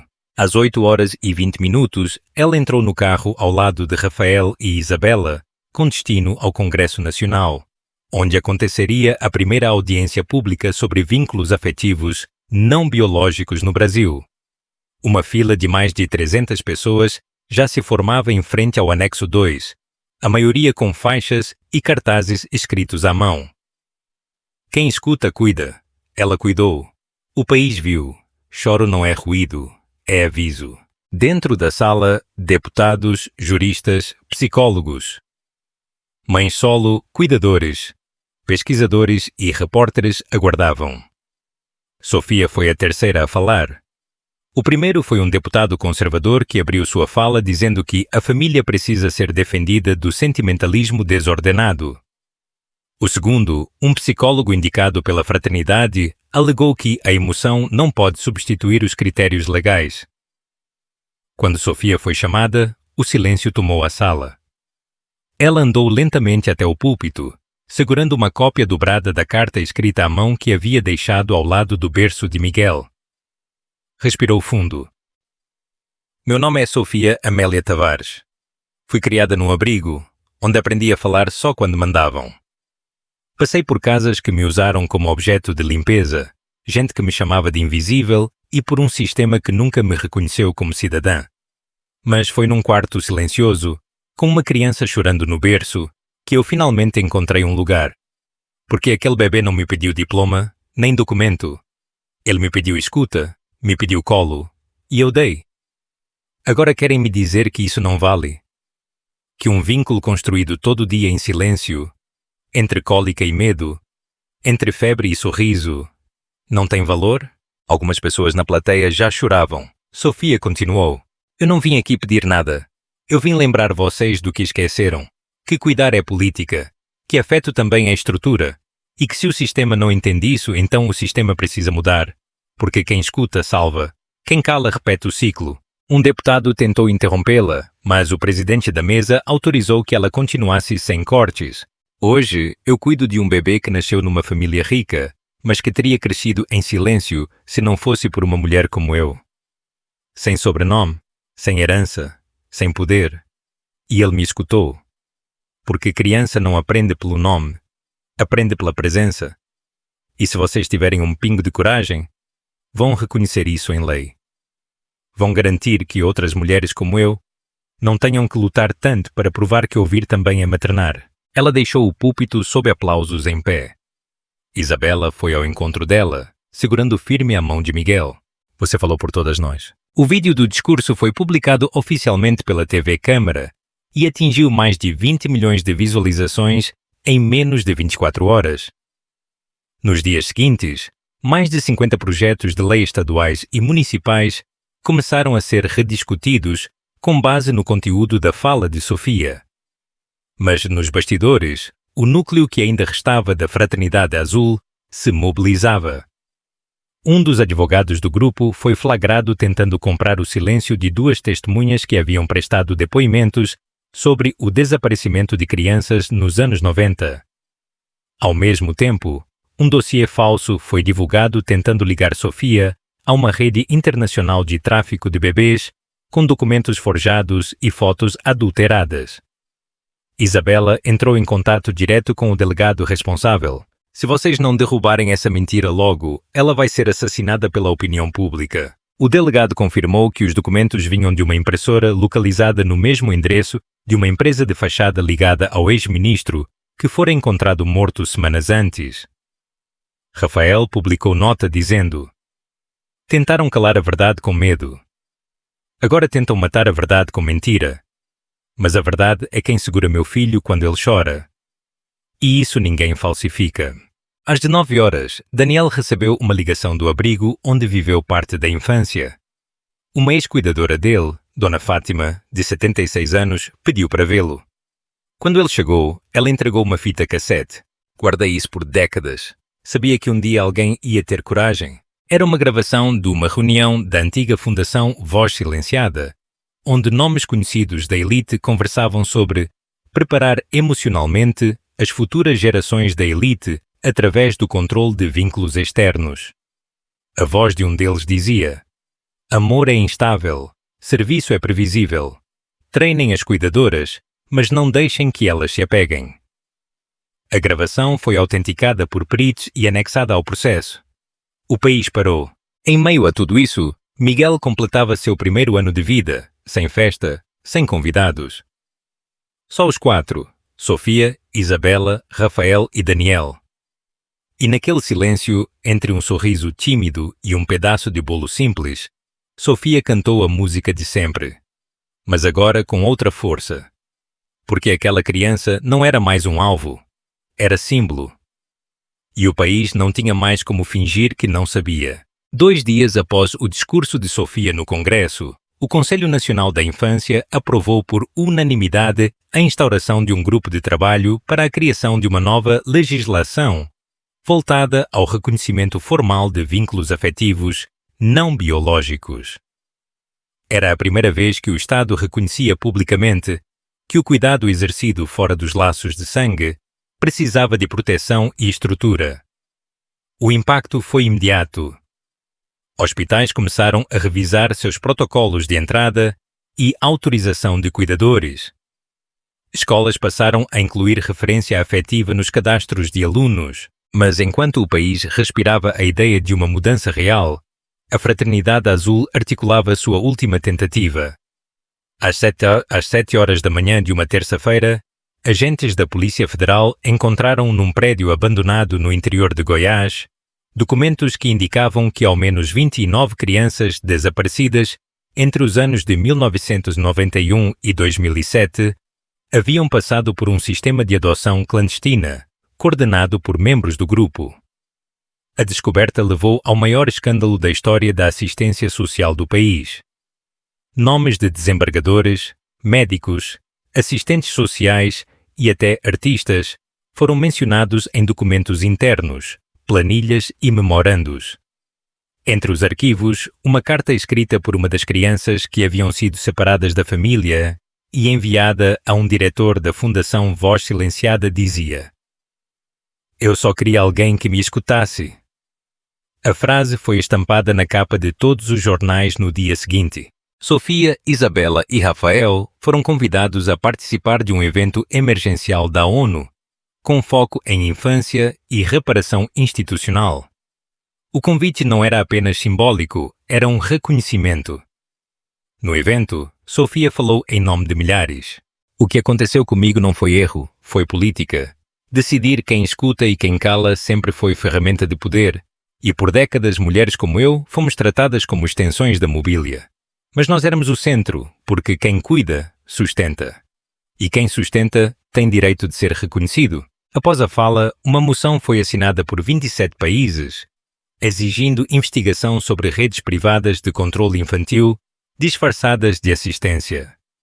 O Brasil se tornava, sem querer, referência em como desmontar o silêncio. Enquanto isso, no país, a Promotoria Geral requereu a federalização de todos os processos ligados à Fraternidade Azul, garantindo que nenhum deles fosse julgado nas comarcas onde atuavam os réus. A estrutura começava a desmoronar. Às 16 horas, Isabela publicou um vídeo com Rafael e Sofia em casa, sentados à mesa, com Miguel no colo. Isabela falava olhando direto para a câmera. Não somos exceção, somos só os primeiros a falar em voz alta. O vídeo foi compartilhado por celebridades, educadores, médicos, mães e cuidadores. A frase virou lema. E a verdade é que o Brasil não queria mais voltar a fingir. Enquanto isso, Daniel, agora oficialmente protegido e com identidade pública, liderava um projeto nacional de mapeamento de sobreviventes de instituições clandestinas. Já haviam identificado mais de 140 pessoas, todas com relatos semelhantes de controle emocional, doutrinação afetiva e treinamento silencioso para serviços de confiança. Uma das histórias mais chocantes era de uma mulher chamada Lúcia, hoje com 49 anos, que trabalhou como babá em 13 casas diferentes e só percebeu que fazia parte de algo maior quando viu o vídeo de Sofia. Aquilo me acordou, eu também fui treinada para calar. O Congresso aprovou em regime de urgência a primeira versão da Lei do Ouvir. O artigo 1º dizia: toda relação baseada em cuidado contínuo, responsabilidade afetiva e presença emocional merece reconhecimento jurídico. A votação foi aplaudida em plenário, mas nem tudo estava resolvido. Às 20h20, Rafael recebeu uma nova ligação anônima. A voz dizia: vocês destruíram nosso nome. Agora vamos destruir o de vocês, começando pelo passado que vocês acham que enterraram. Rafael não contou a Sofia, mas Isabela percebeu que havia algo errado. Você precisa me dizer o que foi. Ameaçaram cavar nosso passado. Vão tentar virar tudo de ponta cabeça. Isabela respirou fundo. Então a gente vai contar primeiro, antes deles. Na manhã seguinte, ela publicou um texto assinado por ela, por Sofia e por Rafael, explicando a história desde o início. As omissões, os erros, o medo, a tentativa de fingir normalidade. Fomos criados por um sistema que escolhia quem tinha direito de ser ouvido. E agora a gente está escolhendo escutar de volta, mesmo que doa. As palavras emocionaram o país, mas o que viria nas próximas horas não estava nos planos de ninguém. Um jornalista investigativo revelou que um dos maiores financiadores da Fraternidade Azul ainda estava ativo e seu nome jamais havia aparecido. Era o maior acionista oculto de uma empresa de tecnologia de segurança que atendia mais de 40 prefeituras. Um homem com conexões em 3 países, dono de mais de 50 empresas laranjas e, como descobriu-se nas últimas páginas dos diários de Daniel, era o responsável pela criação da Unidade 49. O nome dele? Arthur Oliveira, bisavô de Rafael. Ao saber, Rafael deixou o jornal cair no chão. Sentou-se sem dizer nada. Isabela caminhou até ele. A gente não escolheu isso, mas a gente pode ser o fim disso. Sofia pegou Miguel no colo, olhou nos olhos dele e disse: você vai crescer ouvindo verdades, mesmo quando elas forem duras. E sem que ninguém percebesse naquela tarde, o bebê disse pela primeira vez uma palavra clara. Apontou o dedo e disse: mãe. Sofia não conteve o choro. Rafael se levantou. Isabela o abraçou. Daniel sorriu, e o país inteiro, por um instante, escutou algo que não podia ser apagado. O nome de Arthur Oliveira, estampado nas páginas finais dos diários de Daniel, foi como uma explosão silenciosa dentro da casa. Rafael não quis falar por horas. Sentou-se à beira da cama e segurou uma das cartas deixadas por sua mãe, Dona Beatriz, tentando encontrar algum traço, alguma pista de que ela soubesse. Isabela ficou ao lado em silêncio, respeitando o tempo dele. Sofia cuidava de Miguel, mas sabia que algo mais profundo havia mudado. Quando Rafael finalmente falou, a voz estava firme. Não é o sobrenome que vai dizer quem eu sou. Se meu bisavô construiu um sistema de controle, eu vou dedicar minha vida a desmontar cada pedra disso, começando pelo próprio nome. No dia seguinte, Rafael Oliveira convocou uma coletiva de imprensa. Entrou sozinho, vestindo uma camisa simples e com um envelope na mão. Meu nome é Rafael, filho de Beatriz, neto de Lídia, bisneto de Arthur. Hoje eu assino a renúncia de todo o patrimônio herdado diretamente da linha Oliveira e transfiro para a recém-criada Fundação Escuta o total de 78% das ações da holding principal, com a única exigência de que sejam geridas por um conselho de mulheres cuidadoras com histórico de atuação afetiva e comunitária. Meu nome continua o mesmo, mas a função dele, a partir de agora, é outra. Servir como exemplo do que acontece quando alguém escuta, em vez de mandar calar. O país assistiu em choque. Nenhum herdeiro havia feito algo semelhante. Sofia, em casa, assistia ao vivo com Miguel no colo. Isabela chorava. Daniel assistia da varanda, e as ruas começaram a se encher espontaneamente de pessoas com cartazes, vozes e cantos. Se ele ouviu, a gente também pode. A Fundação Escuta foi formalmente registrada 5 dias depois, com sede em São Paulo, e filiais sendo organizadas em outros 10 estados. Os primeiros projetos aprovados incluíam formação de cuidadoras, acolhimento a mãe solo, investigação de vínculos rompidos por negligência institucional e, principalmente, escuta ativa como política pública. Sofia foi nomeada Coordenadora Nacional de Formação. Daniel assumiu a área de rastreamento de sobreviventes. Isabela ficou responsável pela articulação jurídica. Rafael se retirou da gestão, mas seguiu como conselheiro técnico. E Miguel, agora com 1 ano e 2 meses, era a imagem mais replicada em toda a imprensa. Um bebê no colo de uma mulher que antes ninguém via, agora símbolo de um país que, enfim, começava a discutir, a Fraternidade Azul teve os últimos membros identificados e presos. Mais de 209 ações corriam na justiça, com chances reais de condenação. E nos registros oficiais, pela primeira vez na história do país, um bebê constava como vinculado afetivamente a uma mulher fora do núcleo familiar biológico, com direitos integrais reconhecidos. Sofia recebeu a certidão do vínculo numa sala simples, ao lado de Isabela e Rafael. Quando pegou o papel, leu em voz alta. Referente à criança Miguel Oliveira, registra-se como vínculo materno afetivo primário, Sofia Amélia Tavares. Ela sorriu com os olhos marejados e sussurrou: "Agora está escrito." Rafael respondeu: "Sempre esteve." Isabela abraçou os dois.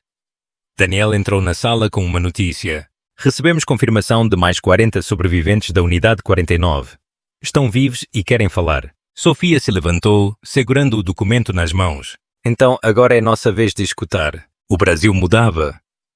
Não por decreto, mas por escuta. Por coragem. Por vínculo.